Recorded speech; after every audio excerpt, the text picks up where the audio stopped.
আসসালামু আলাইকুম, কেমন আছেন সবাই? আমি আলহামদুলিল্লাহ অনেক ভালো আছি। তো আজকে বানাইছি, এটা হচ্ছে নারিকেল তেল, বাসায় বানানো নারিকেল তেল।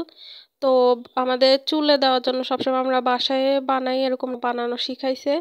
তো আজকে উনি বানাবে, আমি ভিডিও করে আপনাদের সাথেও শেয়ার করলাম যে কেমনে বাসায় নারিকেল তেল বানানো যায় এরকম একদম পিওর।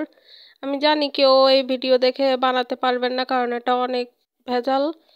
এই টুক তেল বানাতে 2 দিন লাগছে, অনেক ভেজাল আর অনেক কষ্টও আছে। তো প্রথমে হচ্ছে নারিকেলগুলো এরকম ফাটিয়ে নিব। তো এখানে আমরা আজকে 8টা নারিকেলের থেকে তেল নিব। তো ভিতরে অনেকগুলোর ভিতরে পানি ছিল, আবার অনেকগুলোর ভিতরে নারিকেলের ফুল, ফোসকা, ফোফা, কে জানি কে কি বলে, এটা ছিল। এটা খেতে কিন্তু অনেক বেশি মজা লাগে। তো অনেকগুলো নারিকেলের ভেতরেই এটা ছিল, আর যেসব নারিকেলের ভেতরে এই ফুলটা থাকে ওগুলোর থেকে তেল বেশি ওঠে কিন্তু।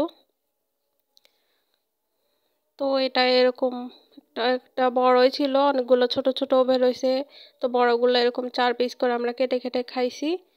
তো বাকি নারিকেলগুলা হচ্ছে সুন্দরভাবে কুড়িয়ে নিব। দেখতে হয়তো অনেক সহজ লাগে নারিকেলের তেল বানানো, কিন্তু বানাইতে অনেক বেশি ভেজাল। অনেক পাশে সবগুলা স্টেপ বাই স্টেপ ফলো করতে হয়। তারপর 2 দিন সময় লাগছে পুরা একদম তেলটা কমপ্লিট হতে। তারপর কমপ্লিট হওয়ার পরও কিন্তু সাথে সাথে চুলে ইউজ করা যাবে না। অ্যাটলিস্ট 10 থেকে 15 দিন বাসায় রেখে দিতে হবে, তারপর চুলে ইউজ করা যাবে। আর এই নারিকেল তেল রান্নাতেও ইউজ করা যায়, পিঠা ভাজার জন্যও ইউজ করা যায়। তো এবার হচ্ছে নারকেল গুঁড়া করানো হয়ে গেছে সুন্দরভাবে, সেগুলা থেকে দুধ আলাদা করে নেব। তো প্রথমে হালকা একটু গরম পানি দিছি, যাতে কোরানো নারকেল থেকে তেলটা আলাদা হয়ে আসে গরম পানি দেওয়াতে। তারপরে যে পানি দিচ্ছি, পানি দিয়ে তারপর এটাকে সুন্দরভাবে ভিজিয়ে হাত দিয়ে চিপে চিপে নিব ভালোভাবে, একদম মেখে হাত দিয়ে চিপে চিপে শুকনো নারিকেলের যে কোরানো শুকনো থাকে না, ওটা আলাদা করে নেব। আর দুধের মধ্যে কিন্তু সব ক্রিম, ফ্যাট, একদম তেলগুলো সব আলাদা হয়ে যাবে দুধের মধ্যে। তো হাত দিয়ে চাপার প্রসেসটা কিন্তু অনেক কষ্ট। হাত দিয়ে একদম চিপে চিপে চিপে চিপে সবগুলা থেকে যতটুকু সম্ভব পানিটা বের করে নেব।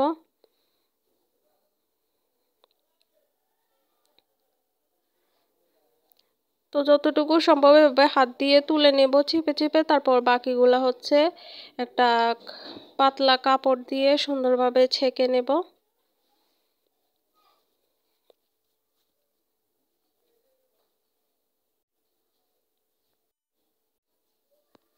তারপরে যে হাত দিয়ে তুলে তুলে যতটুকু আলাদা করা সম্ভব করছি, তারপর বাকিগুলো একটা কাপড় দিয়ে ছেঁকে নিলেই কিন্তু আমাদের নারিকেলের দুধ রেডি। তো এটা মাত্র দ্বিতীয় ধাপ গেছে, ওর আরও ধাপ অনেক বাকি আছে।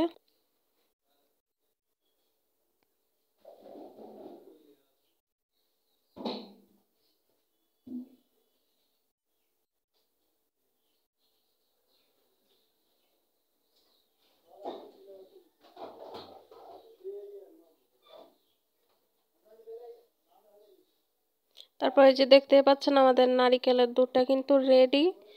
তারপর এটাকে জাল দিব।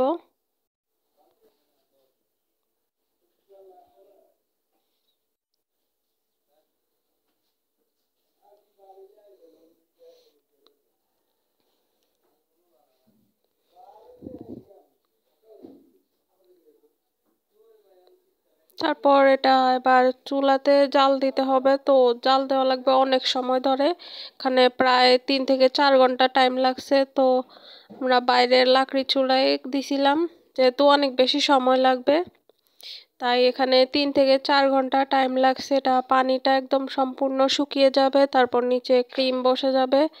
আর যখন পানিটা শুকিয়ে যাবে তখন তেলটাও কিন্তু উপরে আলাদা হয়ে যাবে একদম।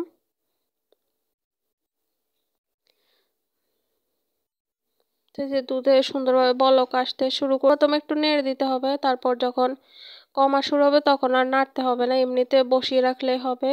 এটা জাল হতে হতে নিজে নিজেই একদম পানিটা এই যে কমে গেছে, এটা প্রায় 1 ঘন্টা পরে এরকম হয়েছে। এখনই কিন্তু দেখতে পাচ্ছেন উপরে তেলটা আলাদা হওয়া শুরু হয়ে গেছে, নিচে ক্রিমটাও আলাদা হওয়া শুরু হয়ে গেছে, কিন্তু এটা এখনো অনেক বেশি পানি। তা আরও 3-4 ঘন্টা রাখবো চুলার উপরে। পানিটা একদম যতটুকু সম্ভব পানি পুরো শুকিয়ে ফেলবো। পানিটা পুরো শুকিয়ে যাওয়ার পর আপনারা উপরে দেখতে পারবেন তেল কিন্তু উপরে ভেসে থাকবে, একদম স্বচ্ছ তেল।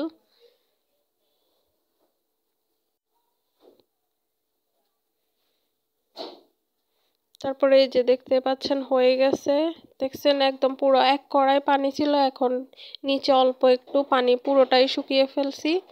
তারপর এটা উপরে এই যে এটা স্বচ্ছ পার্টটা হচ্ছে তেল, তারপর নিচে যেটা হচ্ছে ওটা হচ্ছে ক্রিম। তারপর এবার উপর থেকে আমরা তেলটা আরেকটা বাটিতে ঢেলে নেব।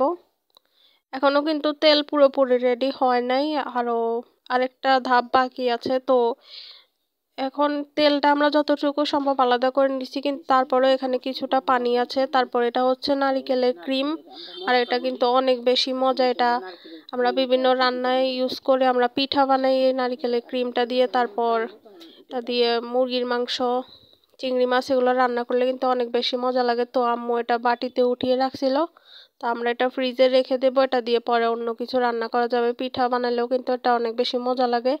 আর এইটা দিয়ে কিভাবে পিঠা বানাতে হয় কেউ যদি রেসিপি জানতে চান অবশ্যই কমেন্টে জানাবেন। আর এটা খালি এমনিতে মুড়ি দিয়ে খাইতেও ভালো লাগে। তো যখন বানাইছিল তখন সাথে সাথে মুড়ি দিয়ে খাইছিলাম, পরে এটা দিয়ে পিঠা বানাইছি। আবার আরেকটু ছিল, ওটা ডিপ ফ্রিজে রেখে দিয়েছিলাম, তো পরে এটা দিয়ে অন্য কিছু রান্না করা যাবে তাই।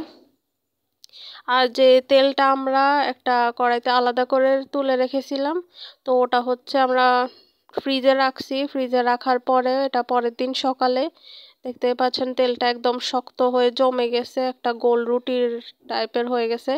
তো উপরে তেলটা একদম শক্ত হয়ে জমে গেছে, আর নিচে যা এক্সট্রা পানি ছিল ওটা নিচে রয়ে গেছে। তারপরে এই তেলের গোল রুটিটা এটা আরেকটা কড়াইতে এটা জাল দিতে হবে। জাল দিয়ে বাকি যে পানিগুলো আছে সেগুলোও এবার একদম জাল দিয়ে পানিগুলোও উড়ে চলে যাবে, বাষ্প হয়ে চলে যাবে। তারপর কিন্তু আমাদের নারিকেল তেলটা রেডি। আর এমন টাইমে কিন্তু অনেক সুন্দর একটা ঘ্রাণ বেরোবে।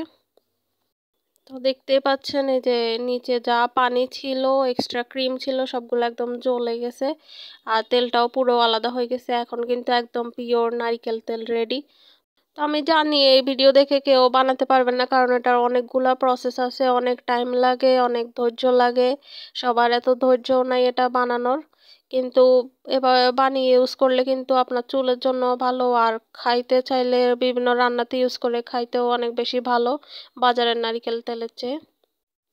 তো আমার আজকের এই ভিডিও আপনাদের কেমন লাগছে অবশ্যই জানাবেন। আর এরকম আরও সুন্দর সুন্দর রেসিপির ভিডিও দেখতে চাইলে আমার চ্যানেলটি সাবস্ক্রাইব করে দিবেন। সবাই ভালো থাকবেন, আল্লাহ হাফেজ, টাটা।